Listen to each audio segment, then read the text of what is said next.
नमस्कार दोस्तों, lead India के इस वीडियो में आपका बहुत बहुत स्वागत है। दोस्तों, मैं एडवोकेट सुभाष सिंह इस वीडियो में आपसे डिस्कस करूंगा कि अगर आपको पता चले कि आपकी बेटी या बहन ने लव मैरिज कर लिया है और आपको मालूम ही नहीं था और उसके बाद से आपको सर्टिफिकेट मिले और आपको एक सूचना मिले कि शादी हो गई है, पुलिस का फोन आए, तो मैं समझता हूं कि आपके लिए निश्चित रूप से एक दुख और शर्म की बात होती है जो आप खुद महसूस कर रहे होते हैं। तो एक सिचुएशन तो ये हो जाता है और एक और सिचुएशन आपके सामने होता है कि आपने खुद ही अरेंज मैरिज किया और अरेंज मैरिज के बाद पता चला कि शादी ठीक से नहीं चल पा रहा है और आपकी बेटी के साथ में प्रताड़ना हो रही है, जबकि आपने उसको पढ़ाया लिखाया, इस लायक बना दिया कि वो ठीक तरीके से अपनी फैमिली को चला सके, बावजूद उसको दोयम दर्जे का समझा जा रहा है और उसकी भी लाइफ ठीक तरीके से नहीं चल रही है। और इस सिचुएशन में भी आपको शर्म महसूस होती है कि आप कैसे अपने रिश्तेदारों को, पड़ोसियों को बताएं कि आपने जो शादी किया था वो शादी ठीक तरीके से नहीं चल पा रहा है। देखिए, अगर इन दोनों ही सिचुएशन को कंपेयर किया जाए तो आपको लगेगा कि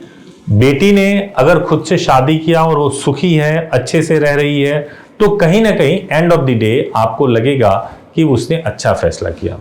और जब बेटी का रिश्ता खराब हो जाए अरेंज मैरिज करने के बाद से, उस समय कहीं ना कहीं आपको लगेगा कि भाई काश इसने जो पहले बताया था शादी करने के लिए, मैंने वहीं शादी करा दिया होता तो सब कुछ ठीक तरीके से चल रहा होता। आजकल हम लोग कोर्ट में देखते हैं कि अरेंज मैरिज के बाद से बहुत सारे केसेस कोर्ट में आते हैं जिसमें बहुत ही मामूली डिस्प्यूट होते हैं और रिश्ता चल नहीं पाता है। पहले का जमाना, आपके समय का जो जमाना रहा है वो अलग जमाना था। आज के समय में जो जमाना है वो बहुत ही कॉम्पिटिटिव है, एम्बिशंस है, सब लोग अपने तरीके से अपने लाइफ को चलाना चाहते हैं। तो मैं आपको कुछ चीजें बताना चाहूंगा कि अगर आपकी बेटी आपके सामने मैरिज सर्टिफिकेट दिखाए तो मैं आपको यह सुझाव दूंगा कि अगर आपको दुख है, तकलीफ है, तो आप उसको भले ही आप उसको छोड़ दें, उसको अकेले छोड़ दें, लेकिन कुछ गलतियां आपको कभी नहीं करनी चाहिए। वो कौन कौन सी गलतियां हैं जो अगर आप करते हैं तो आपके लिए बहुत नुकसानदायक हो जाएगा। सबसे पहली बात तो यह है कि जैसे ही पता चलता है कि बेटी ने शादी कर लिया, उसके बाद से आपके अंदर गुस्सा इतना ज्यादा भर जाता है कि गुस्सा भरने के बाद से आप सोचते हैं कि आप जो लड़का है उसको मार दो या फिर कोर्ट में चले जाओ, झूठे FIR लिखवाओ। मैं आपको बता दूं कि अगर आपकी बेटी बालिग है और अगर उसने मैरिज किया हुआ है, आप कुछ कर नहीं सकते, लीगली आपके पास कोई राइट है नहीं। और ये तो अब देख जानिए कि कई सारे स्टेट्स में अगर शादी लव मैरिज हो रही है और अलग अलग कास्ट में हो रही है तो सरकार प्रोत्साहन राशि तक देती है। तो कहने का मतलब ये है कि आप चाह करके भी कानून के सहारे आप कोई मदद नहीं ले सकते, उनको पूरा राइट है कि वो लव मैरिज कर ले। अब अगर आपने इस सिचुएशन को गुस्से से डील किया, इस सिचुएशन को अगर आपने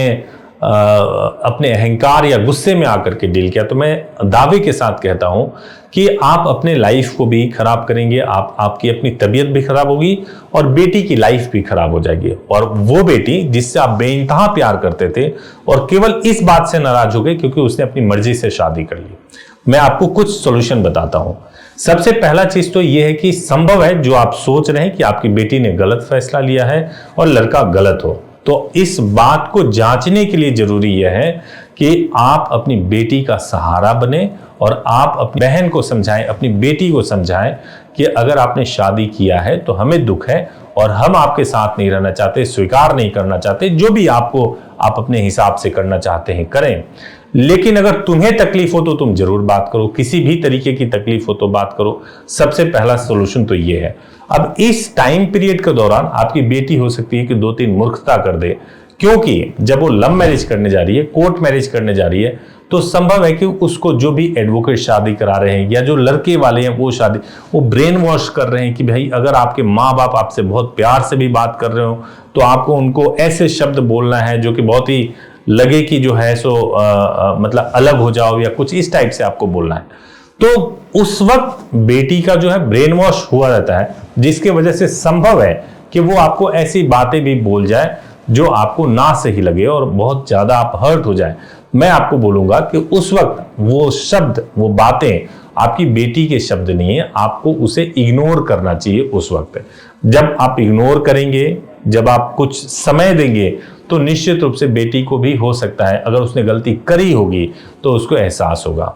दूसरा जो स्टेप आपको लेना है कि जो सर्टिफिकेट आपको मिला है उसको ठीक तरीके से उसकी जांच करवा लें। सर्टिफिकेट को कैसे जांच करवाते हैं? पहला चीज तो ये है कि जहां से वो सर्टिफिकेट इशू हुआ है उस कोर्ट में जरूर जांच करवा लें। जिस मंदिर से शादी हुआ है उसकी भी जांच जरूर करवा लें, क्योंकि जांच करवाने के बाद ही आप ये तय कर सकते हैं कि शादी सही तरीके से हुई है या नहीं हुई है। चाहे आप कितने भी नाराज क्यों ना हो, लेकिन आफ्टर ऑल ये आपके बेटी या बहन का के परिवार का सवाल है, उसकी जिंदगी का सवाल है, तो आपको इसे जरूर सिंसियरिटी के साथ में इसको जरूर देखना चाहिए।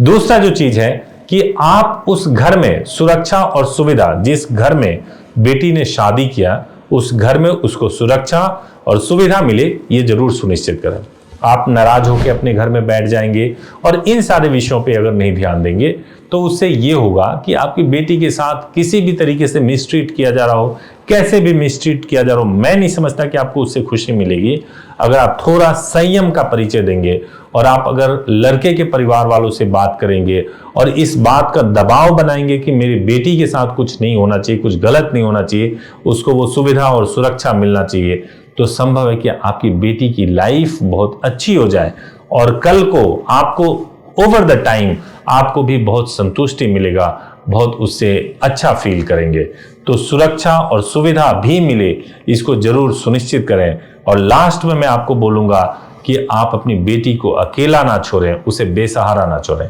जैसा कि शुरू में आपके मन में लग रहा था कि बेटी के साथ गलत हुआ, लड़का गलत है, अगर आपको ये लग ही रहा है कि लड़का गलत है तो आप उसको कैसे अकेले छोड़ सकते हैं? हो सकता है वो उसके साथ गलत करे, ब्रेन वॉश करे। आप अपनी पूरी जिंदगी को उठा करके देखिए तो संभव है कि आपके साथ भी बहुत ऐसी चीजें हुई होंगी जब आपने भी मूर्खता करी होगी, जब आपकी जिंदगी में भी किसी ने आपको ब्रेन वॉश किया होगा, आपको भी बहका दिया होगा, लेकिन फिर आप सही रास्ते पे आ गए होंगे। अगर आपको ऐसा लगता है कि आपकी बेटी के साथ भी ऐसा ही हुआ है तो आप ऐसे समय में उसका साथ कैसे छोड़ सकते हैं? आपको बिल्कुल उसका साथ देना चाहिए और सपोर्ट करना चाहिए, ताकि वो लड़का जिससे उसने शादी किया है वो उसके साथ धोखा ना कर सके। देखिए, ये बात वीडियो में आकर के समझाना इतना आसान नहीं है, और ऐसे समय में अगर आपने पूरा वीडियो देख लिया है और आपने इस वीडियो को समझने की कोशिश किया है, तो मेरा मकसद सिर्फ ये था कि हम रोज कोर्ट्स के अंदर देखते हैं कि अरेंज मैरिज के बाद भी रिश्ते बहुत तेजी से टूट रहे हैं, और उसमें तो ऐसा होता है कि बेटी के साथ हस्बैंड ने सेक्सुअल रिलेशनशिप बनाया और अननेचुरल सेक्स करने की कोशिश की, कई तरीके से प्रताड़ित करने की कोशिश की, उसके बावजूद भी माँ बाप बहुत ज्यादा कुछ नहीं कर पाते हैं, फेस टू फेस बात नहीं कर पाते हैं, झेल नहीं पाते हैं। और जब लव मैरिज हो जाती है, दोनों सक्सेसफुल होते हैं, और उस फैसले को हम केवल इसलिए नहीं स्वीकार कर पाते हैं क्योंकि हमारे अंदर समाज का भय और डर समाया हुआ है। एक बार अगर आप सोचेंगे कि समाज से बड़ा आपके बच्चे की खुशी और आपके बच्चे का जीवन है, तो निश्चित रूप से आपको भी ये बात समझ में आएगी। उम्मीद है कि इस वीडियो से आपको जरूर कुछ लाभ मिला होगा। अगर आपको लीगल सब्जेक्ट पे वीडियो चाहिए तो आप जरूर इस चैनल को फॉलो कर लें, सब्सक्राइब कर लें, बेल आइकन प्रेस कर दें, ताकि आने वाले वीडियोस आपको तुरंत मिल जाए। Thank you so much for watching this video. Thank you.